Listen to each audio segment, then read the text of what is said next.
What if the real reason you're not where you want to be financially has nothing to do with your talent, your discipline, or even the economy?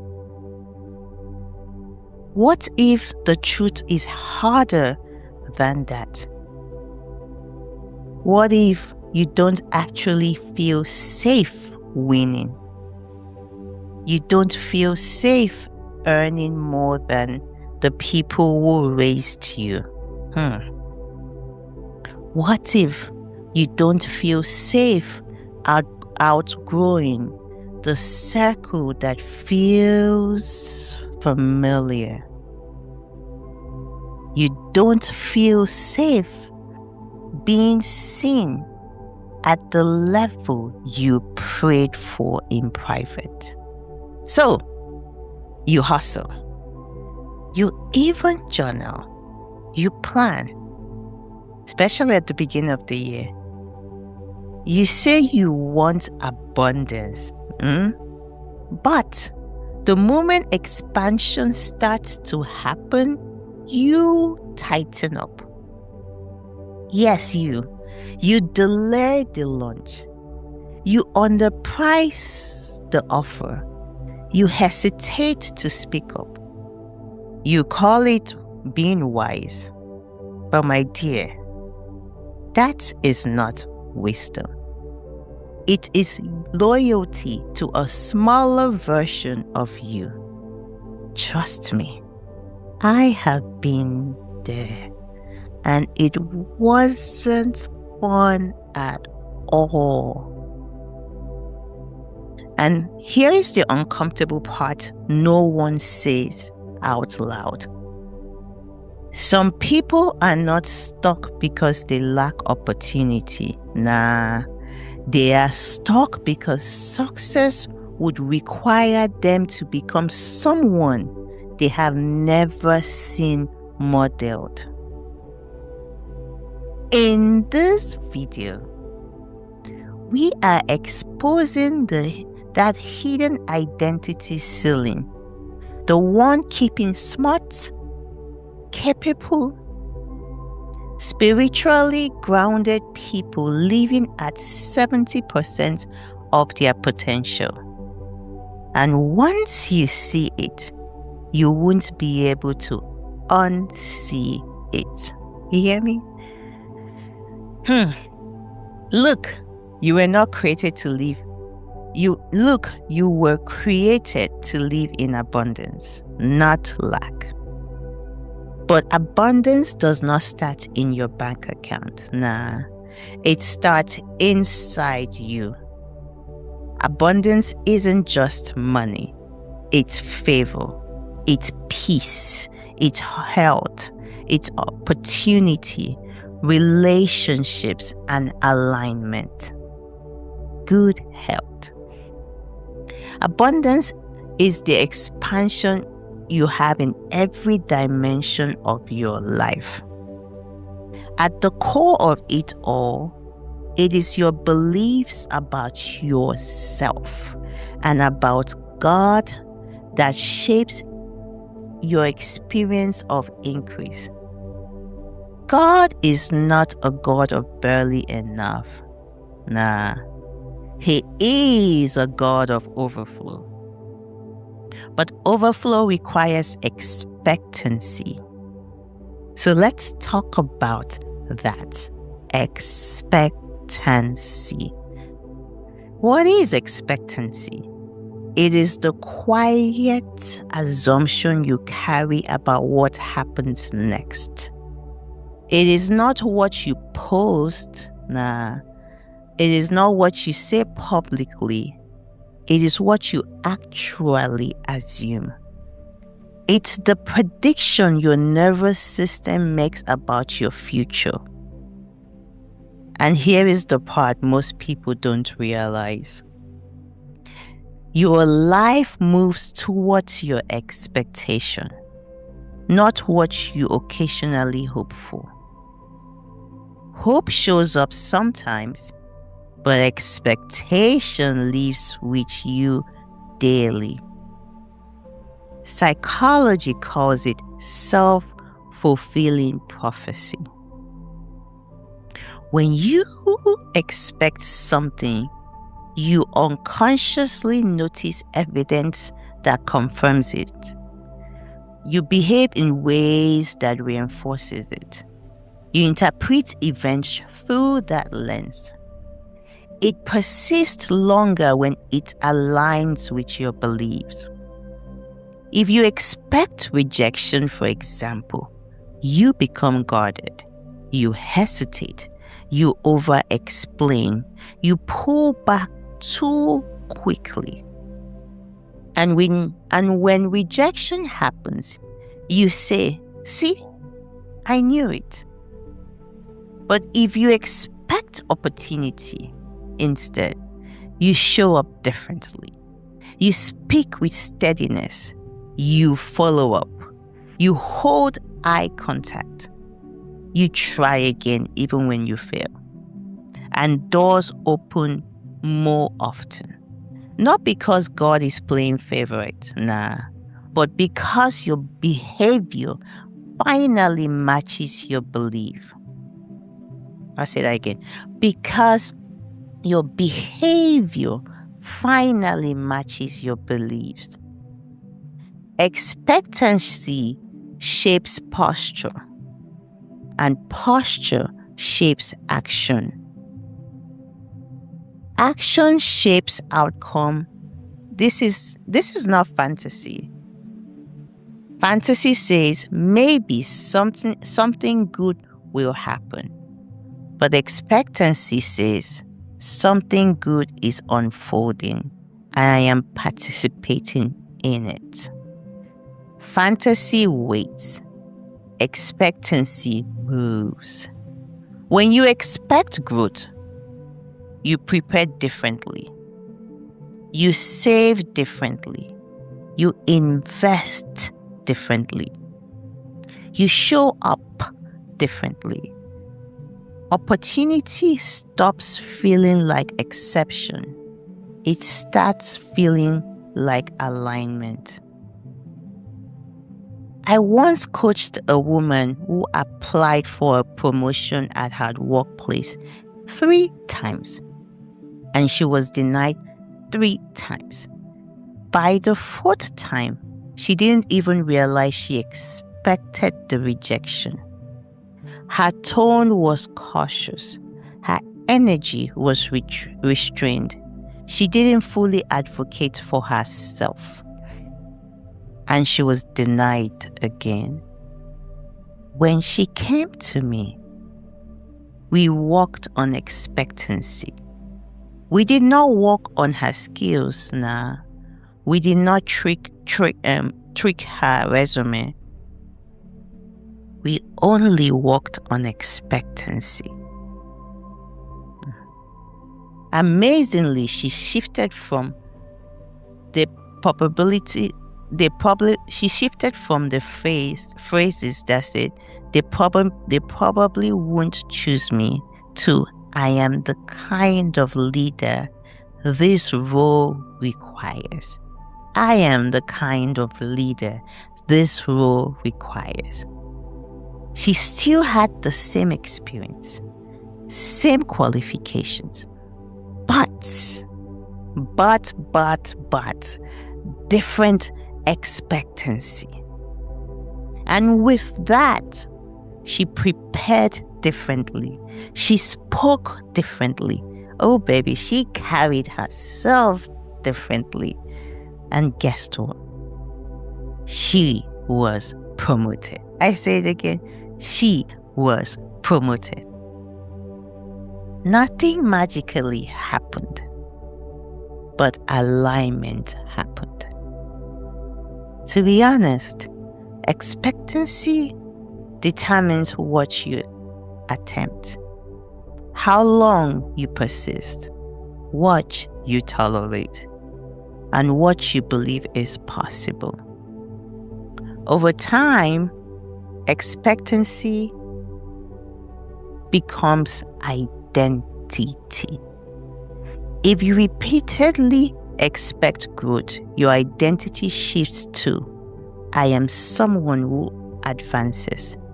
However, if you repeatedly expect limitation, your identity becomes, this is just how my life goes. Expectancy builds narrative. Narratives build destiny. But you don't force expectancy. Rather, you train it. You start with small wins. You regulate your nervous system. Most of all, you change your internal language. Then you act consistently until your brain updates its prediction about you.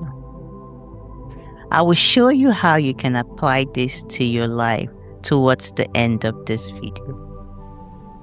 Now let's go to something deeper. Scarcity. Scarcity. So what is scarcity? Scarcity is a perception, not a sentence. Scarcity feels permanent. It feels like a verdict. But most of the time, it's just a lens. And the truth is that lens can be changed. Scarcity is the belief that there isn't enough. There isn't enough money, there isn't enough time, not enough opportunity, there isn't enough success. But scarcity is less about resources and more about expectation. It's the assumption that limitation is the default. And once that assumption takes root, it shapes everything. You stop acting boldly. You stop imagining expansively. You stop risking intelligently. You shrink. Not because you must, but because you expect to. Behavioral research shows that when the brain perceives scarcity, it shifts into survival mode. Your thinking narrows. You focus on immediate relief instead of long-term growth. You become overly cautious or impulsive. Seriously, scarcity consumes mental space. That's why two people can earn the same income and experience completely different realities. One feels trapped, the other feels strategic. Same numbers, however, different perception. And most importantly, scarcity beliefs are not chosen, they are inherited. Beliefs such as, there's never enough. Don't aim too high, People like us don't do that. You're lucky to even have this. Those phrases get embodied into people's identity when they were babies. They may have helped your parents survive, but survival language is not expansion language. What once protected you may now be limiting you. Scarcity makes you defensive. It makes you guarded. It makes you hoard money. It makes you compare yourself with others. It makes you resentful. Because you think if there's only one seat at the table, someone else sitting down feels like you have lost. However, abundance sees another table. Abundance sees another seat or builds another table. Scarcity becomes dangerous when it shifts from, there isn't enough right now to I am someone who doesn't get enough. That's when it feels permanent. But it was never a verdict. It was a belief we enforced over time. And beliefs can be updated. And I will show you how to update your beliefs later in this video. Now, let's talk about contribution, not consumption. We have been conditioned to measure wealth by accumulation. We want more money, more status, more visibility. But real abundance is revealed by what you circulate. Consumption asks, how much can I acquire? Contribution asks, how much can I increase? That shift changes everything. Even when abundance is defined by what you hold, you become protective. However, when it's defined by what you create, you become expansive.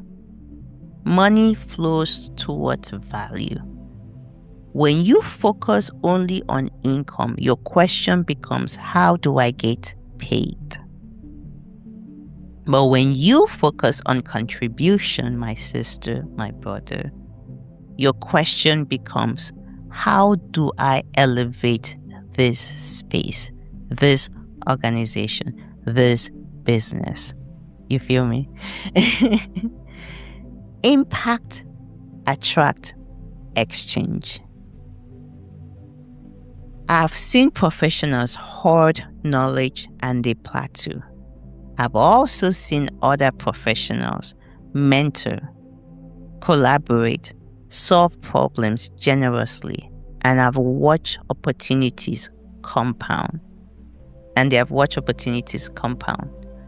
Contributions build relational equity. Contribution builds relational equity. And relational equity converts to financial equity. Now let's talk about abundance and explain it deeper. Abundance is not primarily financial. Money is one expression of it. However, abundance is an internal expansion that shapes how you think, decide, create, and relate. It is the belief that there is more available. There are more solutions. There is more growth ahead. There is more capacity within you. It also doesn't deny limits. However, it refuses to see limits as final. Abundance is internal before it is external. You can have money and still feel scarcity. You can have status and still feel threatened. Abundance is revealed by your posture.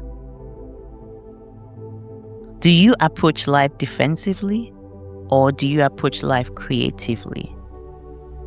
Abundance feels steady. It evaluates risk. It invests and it collaborates. Honestly, you cannot build abundance while emotionally being loyal to your survival thinking. Get me? Abundance is not recklessness. It is not. Abundance does not mean spending carelessly. It does not mean ignoring constraints. It does not mean denying economic realities. Abundance is not irresponsibility. It is expansion within wisdom. Abundance is relational. Abundance does not shrink when others succeed. Nah. Abundance celebrates others. Abundance collaborates with others. It sees others people's wins as evidence of possibility. I love that. So here is the real question. When you imagine your future, do you see limitation as inevitable or expansion as possible? Because abundance does not begin in your bank account, though. It begins in what you quietly expect your life to become. And whatever you expect consistently, you will slowly begin organizing your life around it.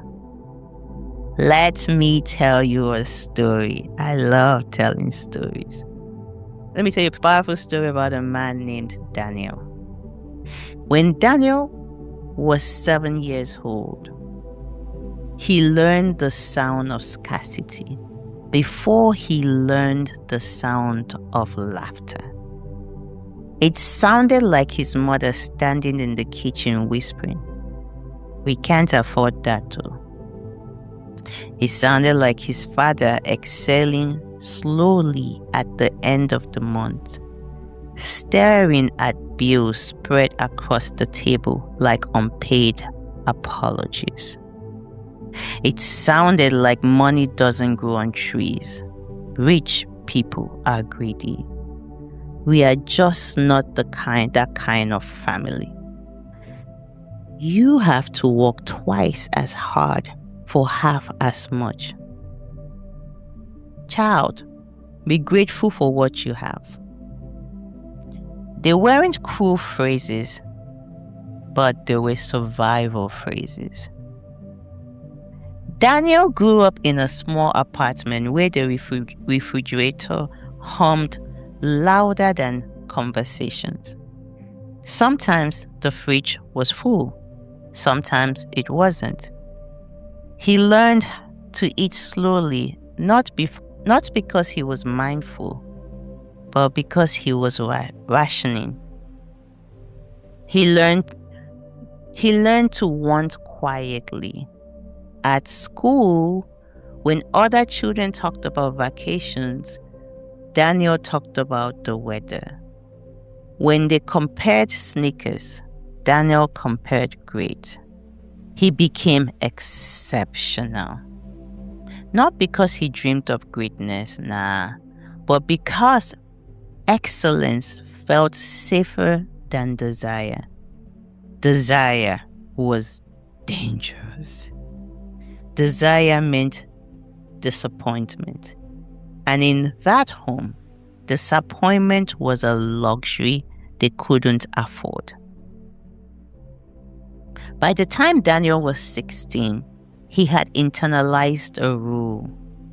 Don't ask for more than what is available. He got a part-time job and handed most of the money to his parents.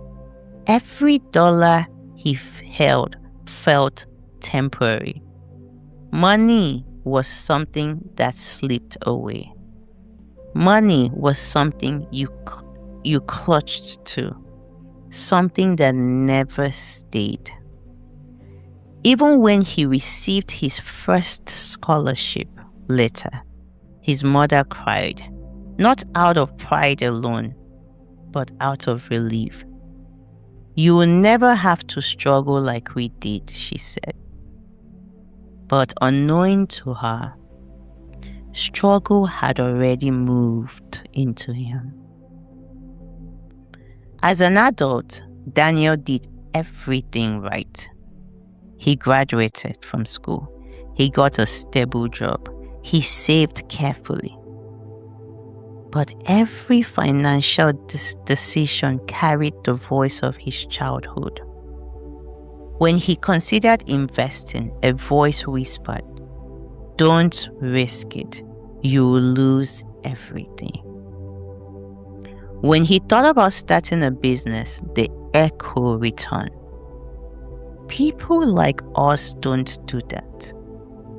When his salary increased, his expenses mysteriously expanded. Not in extravagance, but in fear. He kept too much in cash. He avoided opportunities. He turned down promotions that required visibility. He told himself he was being practical. But practicality can sometimes be disguised as fear. He wasn't broke, but he was capped. Capped by phrases that were planted in a kitchen long, long ago. Phrases like, "We can't afford that. That's for other people. Be realistic, child." Scarcity had become his internal operating system. The turning point came quietly when a colleague recommended a coach to Daniel. Daniel resisted at first. Coaching felt like indulgence. "I don't need therapy," he told himself. "I just need to work harder."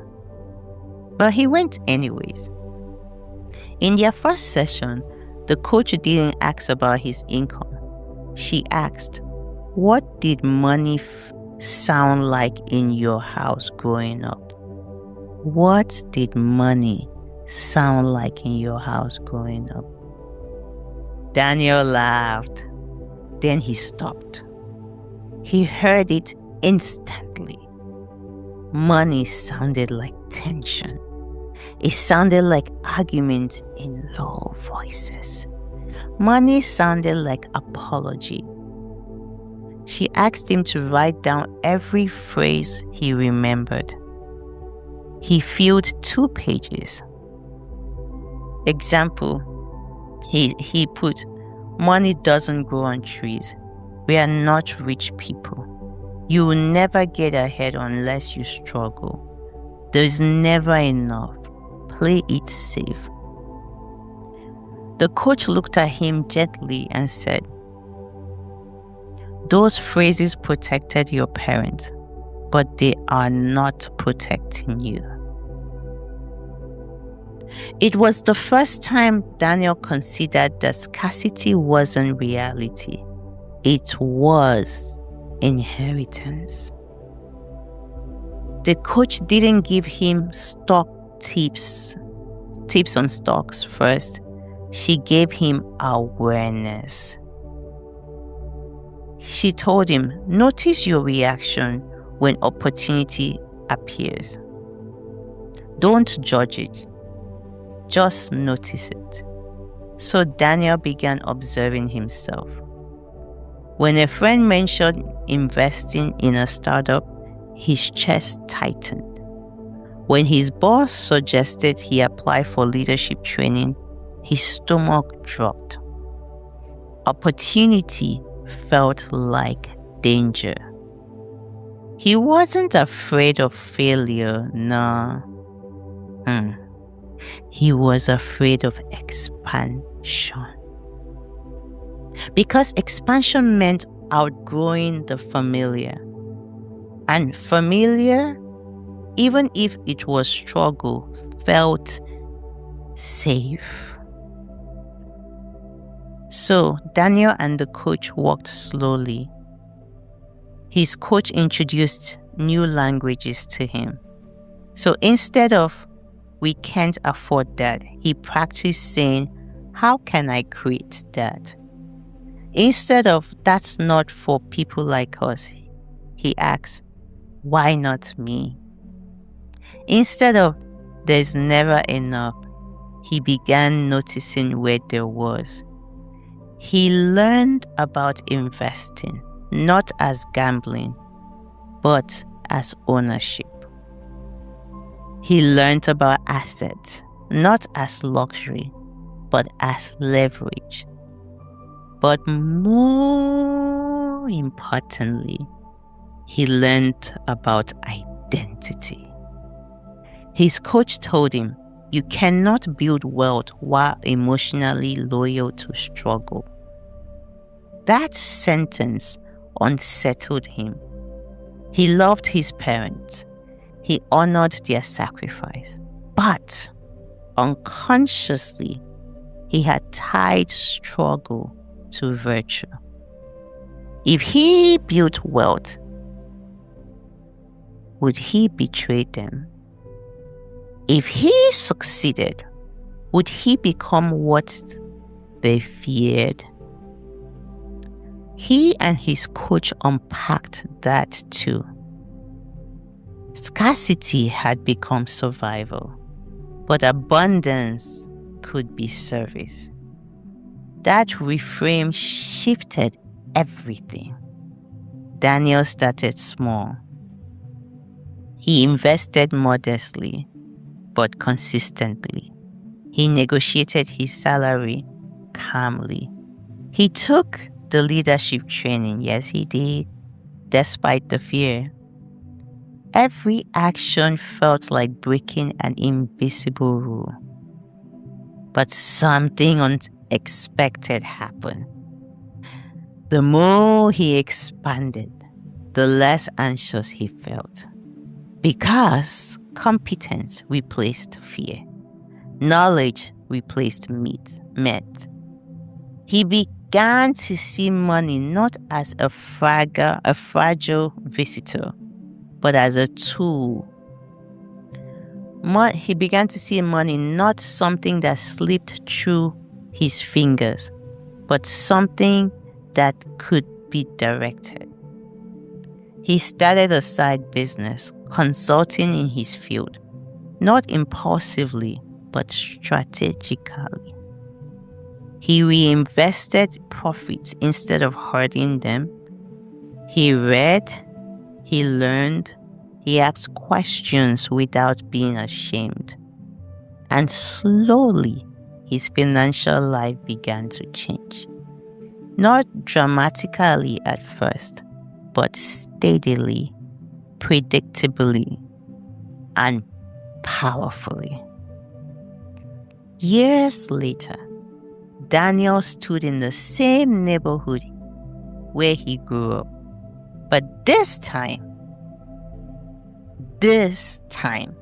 he wasn't walking home from a shift, nah. He was opening a community learning center with financial literacy classes, entrepreneurial workshops, investment basics for teenagers who thought money was something other people had. He didn't teach them hustle first. He taught them language. What does money sound like in your house? He would ask. They repeated phrases like, "We can't afford that." He would smile gently and say, "Maybe not yet," he would say, "but let's learn how."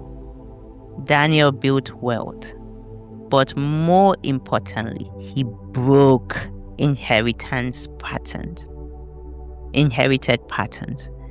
He bought his parents a home, not as proof, but as peace.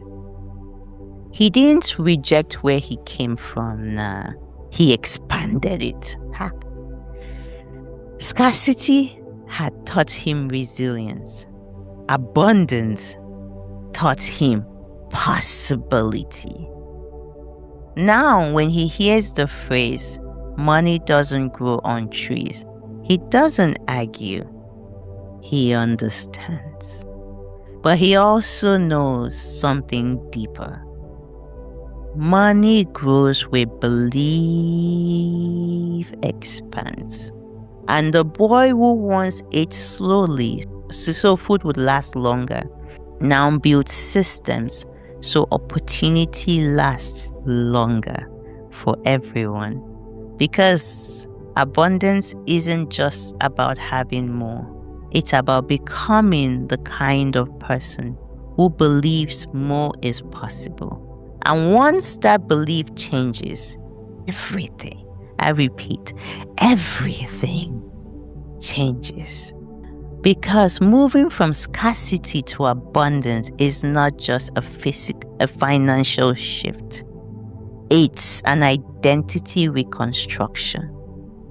So, if Daniel's story stirred something in you, these questions, these habits, and affirmations are not extras. They are the bridge that you need. So let's start with question 1. What did money sound like in your childhood home? Question 2. What financial behaviors do you justify as practical that might actually be fear? Question 3. If you doubled your income this year, what part of you would feel uncomfortable? Question 4. Who would you become if money felt safe? Who would you become if money felt safe? Finally, let's end with some affirmations. You know I love affirmations. So, put your hands on your chest. Take a deep breath in and breathe out. Another one in and breathe out. And shake your hands and shake your legs. Let's release all the tensions. So repeat after me slowly. I release inherited scarcity. I honor my past, but I am not limited by it. Money is a tool, not a threat. I am safe to expand. I create value confidently. I expect growth in my life. I make wise financial decisions. I do not shrink to stay familiar. I do not shrink to stay familiar. Let this affirmation sink in. And then the next one, abundance flows through clarity and courage. My wealth blesses more than just me. Breathe in and breathe out. Imagine this affirmation happening in your life. Now, sit with this final reflection. If you continue thinking the way you were thought about money, where will you be in 10 years? If you change that thinking today, who might benefit beside you? Because abundance is not selfish, it's generational. Put in the comment, abundance isn't selfish, it is generational. I'll say that again. Abundance is not selfish, it is generational. Have a blessed day, and thank you.